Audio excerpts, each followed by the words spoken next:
أعوذ بالله من الشيطان الرجيم بسم الله الرحمن الرحيم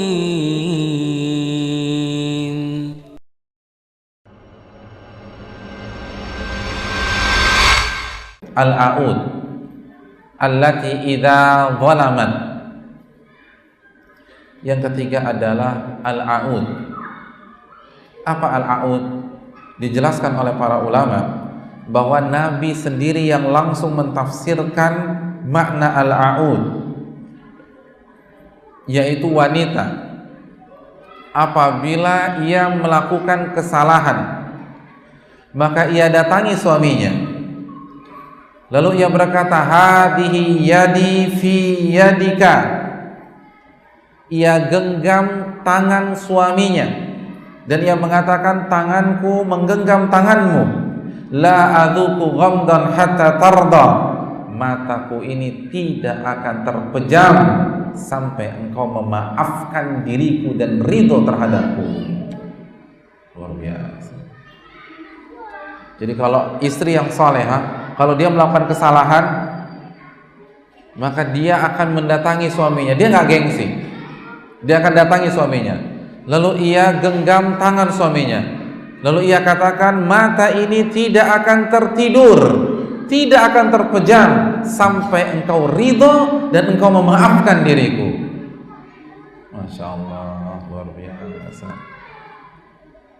Tapi benar, jangan 5 menit kemudian tidur juga. Nah, ini mau basa-basi doang nih. Benar nggak? Jangan tidur. Ini kalau mau jadi istri idaman, ini hadis Nabi SAW. Kita kadang-kadang galakan kita sama suami kita. Pokoknya kalau suami kita marah dengan kelakuan kita dan kita salah, ibu harus lakukan hal ini. Apa yang harus kita lakukan, ibu-ibu? Bu, yang pertama apa? Ya, si ibu-ibu nih.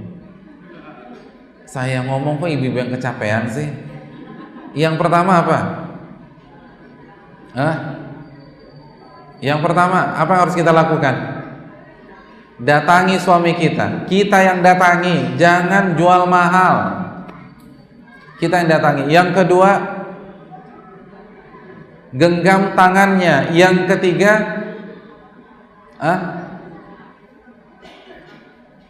minta maafnya bahasanya gimana, Bu? Yang mataku ini tidak akan terpejam sampai kamu ridho.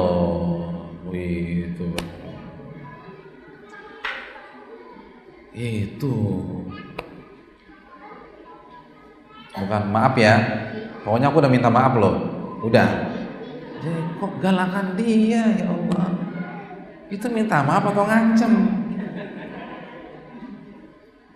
Dan harus ibu buktikan kalau suami benar-benar kalau suami nggak maafin, itu benar, jangan tidur. Tunjukkan perjuangan kita, bahwa kita menyesal. Ustaz, pokoknya saya udah minta maaf tadi malam, terserah suami mau maafin atau enggak. Loh, bukan begitu. Kita mau minta maaf. Jelas ibu-ibu? Jelas? Belum jelas, karena ada riwayat yang lain. Dalam riwayat yang lain, au dzulimat, atau dia yang terzolimi oleh suaminya. Suami pulang-pulang marah, urusan kantor, urusan pekerjaan dibawa ke rumah, kita yang disemprot, kita yang jadi pelampiasan, marah tanpa sebab, tiba-tiba suara tinggi, tiba-tiba ngebentak. Nabi mengatakan, wanita penghuni surga, dia akan datangi suaminya, dia akan genggam tangan suaminya, dan dia akan mengatakan, la ghamdan hatta tarda. Mata ini tidak akan terpejam sampai engkau ridho. Jadi walaupun kesalahan di pihak suami, tetap yang jemput bola siapa? Istri. Yang mendatangi istri, Yang menggenggam tangannya istri, yang minta maaf istri. Yang tidak akan tidur siapa? Istri. Adil nggak ibu-ibu? Siapa yang berani bilang nggak adil? Angkat tangan. Ini saya bacakan hadits Nabi SAW. Siapa yang berani mengatakan Nabi nggak adil? Masya Allah.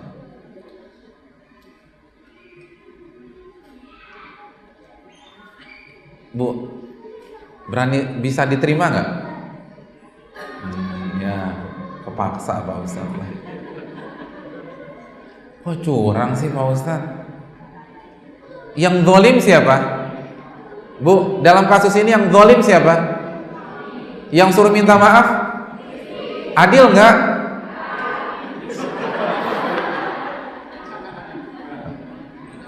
Bahaya ibu-ibu di sini. Berani nentang Rasulullah SAW.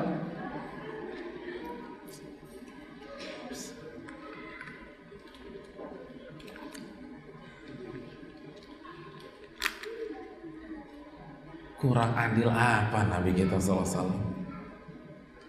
Saya ingin tanya, kalau ibu-ibu bisa melakukan hal ini, jaminannya apa kata Nabi tadi? Surga. Masih nggak adil? Iya deh Pak Ustadz, adil lah. Ibu-ibu jangan lihat sebatas perasaan ibu semata dong. Bu, gini loh Bu, kalau kita melihat sesuatu jangan dari satu sisi. Jangan dari satu sisi. Saya ingin tanya sama ibu-ibu sekalian, uang 100 juta mahal atau murah? Besar atau kecil? Salah jawabannya. Jawabannya tergantung. Kalau dengan 100 juta kita bisa beli tanah 2 hektar di Nusa Dua, murah 100 juta. Ya enggak? Benar. Tapi kalau 100 juta, saya punya motor Supra, saya jual ke ibu-ibu 100 juta, mahal atau murah? Mahal. 100 juta tuh nggak relevan Ustaz.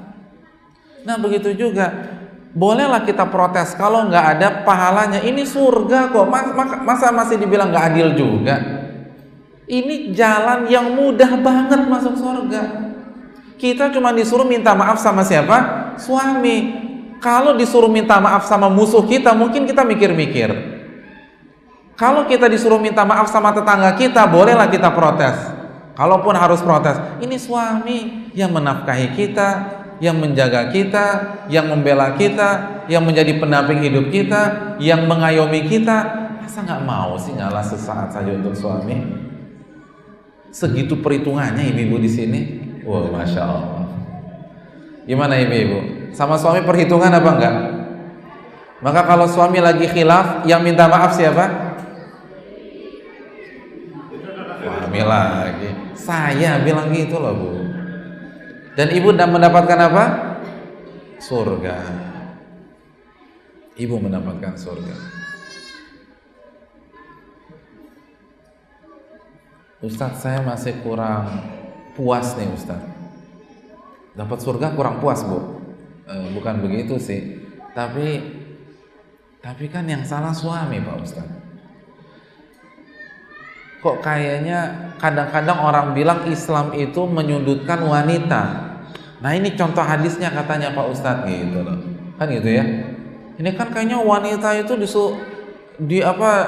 disudutkan terus. Keliru. Hadis ini justru mengangkat derajat wanita. Saya ingin tanya sama Bapak Ibu sekalian yang punya anak lebih dari 1. Misalnya kita punya anak yang 1 SMA, yang 1 mau masuk SD.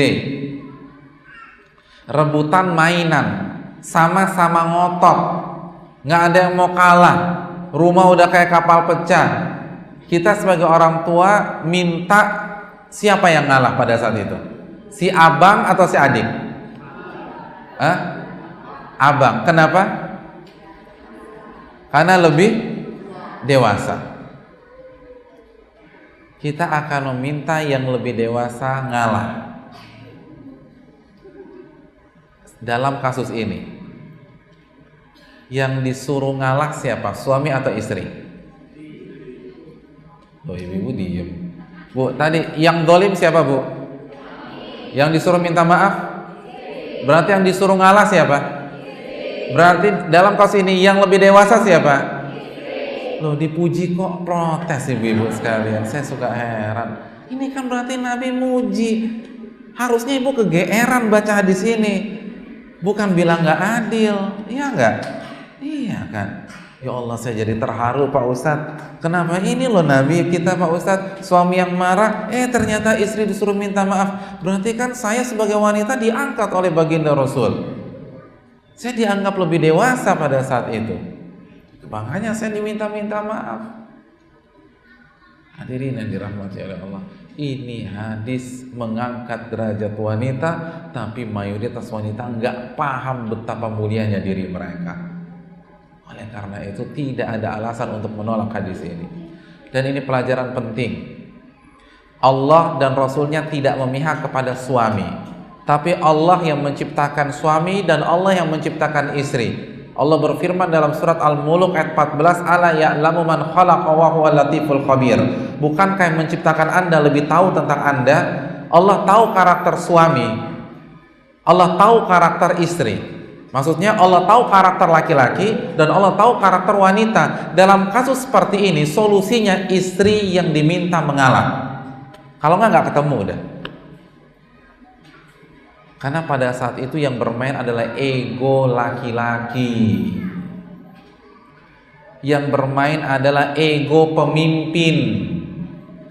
Kalau istri merespon dengan suara tinggi, berantakan. Kalau istri merespon dengan kekuatan juga, berantakan. Maka yang disuruh ngalah siapa? Istri. Karena sekali lagi ini berkaitan dengan ego laki-laki, ego pemimpin. Betul begitu ibu-ibu? Si ibu-ibu lah. Loh, ini benar loh. Coba cek deh. Ketika suami suami lagi ada masalah di luar nih, terus pulang marah-marah, kita balas marah-marah, kira-kira rame apa tenang? Rame. Karena itu ego laki-laki. Kan kelemahan laki-laki itu apa sih? Kelemahan suami kita apa, Bu? Egois. Mau menang sendiri, nggak mau kalah. Betul begitu, Bu? Oh, dalam banget ya ibu di ulama. Benar Pak Ustaz. Ya karena pemimpin tuh punya kelemahan demikian. Karena memang pemimpin harus egois, tetapi kadang-kadang lepas kontrol, overdosis. Karena kalau dia nggak egois, maka dia akan didikte oleh orang. Kan egois dalam tanda petik positif kan boleh. Pada saat rapat, pemimpin yang harus ambil alih rapat. Enggak, ini keputusan saya. Dia harus bisa demikian. Nah, tapi kadang-kadang pemimpin itu overdosis. Nah, ketika overdosis, yang disuruh kasih obat penawarnya itu pasangan hidupnya, agar rumah tangga jadi seimbang lagi. Kalau sama-sama emosional, sama-sama marah, sama-sama emosi, berantakan itu rumah tangga. Oleh karena itu hadirin sekalian, istri idaman adalah istri yang tahu kekurangan pasangannya, kekurangan suaminya, dan dia bisa mengimbangi. Dan salah satu kekurangan suami adalah egois, mau menang sendiri, tidak mau kalah. Dan ketika sudah bermain dengan ego laki-laki atau ego pemimpin, maka istrilah yang diminta untuk berjiwa besar dan mengalah. Dan ingat, yang mengalah bukan berarti kalah. A'udzu billahi minasy syaithanir rajim. Bismillahirrahmanirrahim.